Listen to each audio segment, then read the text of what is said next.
સુરત મહાનગરપાલિકાની ચૂંટણીને લઈને બધા જ રાજકીય પક્ષો પૂરજોશમાં પ્રચારમાં જોડાઈ ગયા છે.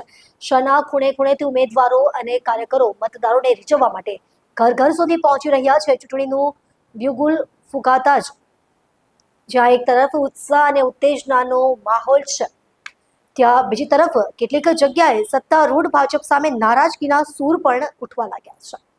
શહેરના દાદર વિસ્તારમાં આવેલ ઝંડા ચોક ખાતે તો સ્થાનિક લોકોએ ભાજપના ડોર ટુ ડોર પ્રચારનો ઉગ્ર વિરોધ કર્યો. પ્રચાર માટે આવેલા નેતાઓ અને કાર્યકરોનો સ્થાનિકોએ ખુલ્લેઆમ ઉધડો લીધો. પહેલા અમારી સમસ્યાઓ સાંભળો, પછી વોટ માંગો જેવા નારા સાથે લોકોએ તેમનો ગુસ્સો વ્યક્ત કર્યો. શું છે આ વિરોધનું મુખ્ય કારણ? સ્થાનિક લોકોએ જણાવ્યા મુજબ તેઓએ ઘણા સમયથી પાણીની સમસ્યા અંગે પાલિકાને અનેક રજૂઆત કરી છે. પીવાના પાણીની તંગી, ગટરના પાણીનો નિકાલ ન થવો અને વિસ્તારમાં ગંદુ પાણી ભરાઈ રહેવાની ગંભીર સમસ્યા છે, છતાં કોઈ પણ અધિકારી અથવા લોકપ્રતિનિધિએ તેનું સમાધાન કર્યું ન હતું.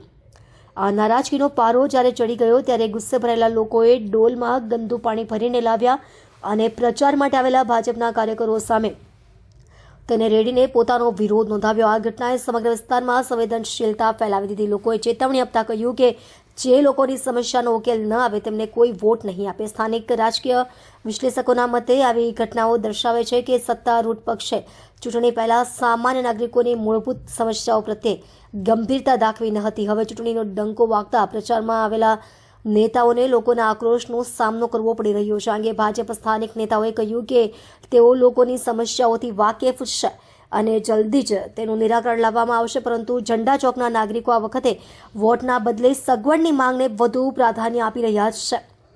સુરત શહેરની પાલિકા ચૂંટણીમાં અત્યારે જે ઘટનાઓ બની રહી છે તે આવનારા દિવસોમાં અન્ય વિસ્તારોમાં પણ સત્તારૂઢ પક્ષ માટે પડકાર ઊભો કરી શકે છે, કેમ કે તે જોવાનું મહત્વનું રહેશે.